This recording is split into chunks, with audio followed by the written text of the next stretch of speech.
السلام علیکم ناظرین، خوش آمدید۔ امید ہے خیریت سے ہوں گے۔ تو چلتے ہیں ویڈیو کی طرف۔ امیر المؤمنین سیدنا عمر فاروق کے دور خلافت میں ایک انصاری لڑکے نے ان کے سامنے اپنا مقدمہ پیش کیا کہ میرا باپ جہاد میں شہید ہو گیا تھا اور میری ماں مجھے اپنا بیٹا تسلیم نہیں کر رہی۔ آپ رضی اللہ عنہ نے اس کی ماں کو عدالت میں طلب کر لیا اور اس سے لڑکے کے دعویٰ کے متعلق پوچھا تو اس نے لڑکے کے دعویٰ کو جھٹلا دیا اور کہا میری تو شادی ہی نہیں ہوئی تو میرے یہاں بیٹا کیسے پیدا ہو سکتا ہے۔ جب آپ رضی اللہ عنہ نے اس لڑکے سے اس کے دعویٰ کا ثبوت طلب کیا تو وہ ثبوت پیش نہ کر سکا۔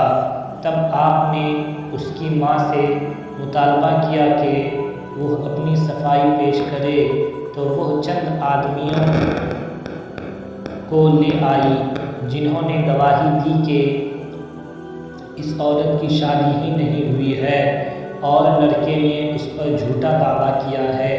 چنانچہ آپ نے مقدمہ خارج کر دیا اور لڑکے پر قذف یعنی تہمت کی سزا نافذ کرنے کا حکم دیا۔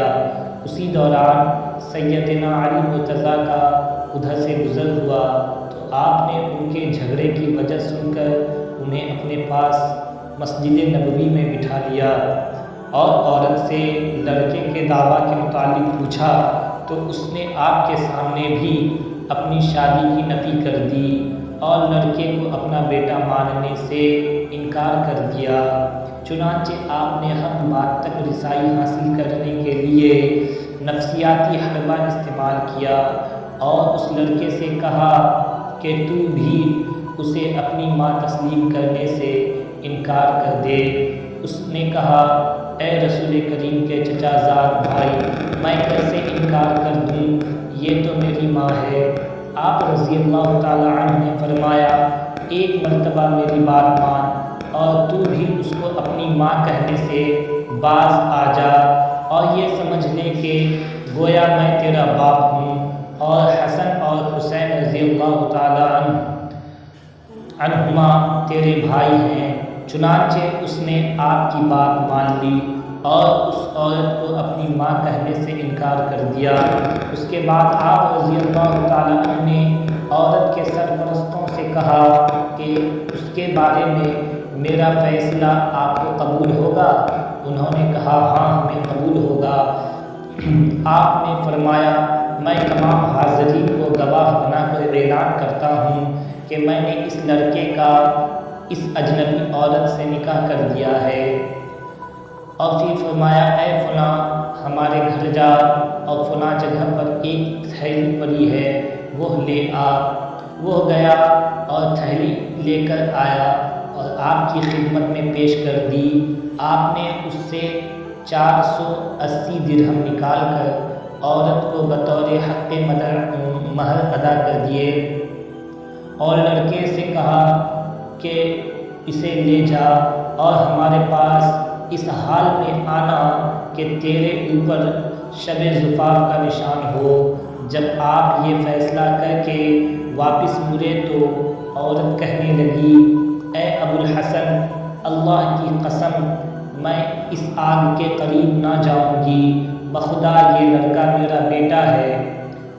اس نے کہا اصل بات یہ ہے اس کا باپ ایک لونڈی کے بطن سے پیدا ہوا تھا اور میرے بھائیوں نے اس سے میرا نکاح کر دیا تھا، جبکہ میں یہ چاہتی تھی کہ میرا نکاح کسی آزاد خاتون کے بیٹے سے ہو تاہم اپنے بھائیوں کے سامنے دم نہ مار سکی اور خاموش ہو گئی۔ پھر میں اس سے حاملہ ہو گئی اور اس بچے کو جنم دیا۔ بعد ازاں اس کا باپ ایک غزوے میں شہید ہو گیا اور میں نے اس لڑکے کو اس کے باپ کے قبیلے میں بھیج دیا اور یہ وہیں پلا بڑھا اور میں نے اسے اپنا بیٹا تسلیم کرنے سے انکار کر دیا آپ رضی اللہ عنہ خوش ہو کر اپنے دل میں سوچا کہ میں ابو الحسن ہوں، یعنی دودھ کا دودھ اور پانی کا پانی کر سکتا ہوں۔ چنانچہ آپ نے اس لڑکے کا نسب اس کی ماں سے ثابت کیا اور اسے اس کی ماں سے ملا دیا۔ الحمدللہ۔ ویڈیو اگر اچھی لگی ہو تو چینل کو ضرور سبسکرائب کریں اور لائک کریں تاکہ ہماری حوصلہ افزائی ہو سکے۔ السلام علیکم، ملتے ہیں نیکسٹ ویڈیو میں، اپنا خوب خیال رکھیے گا۔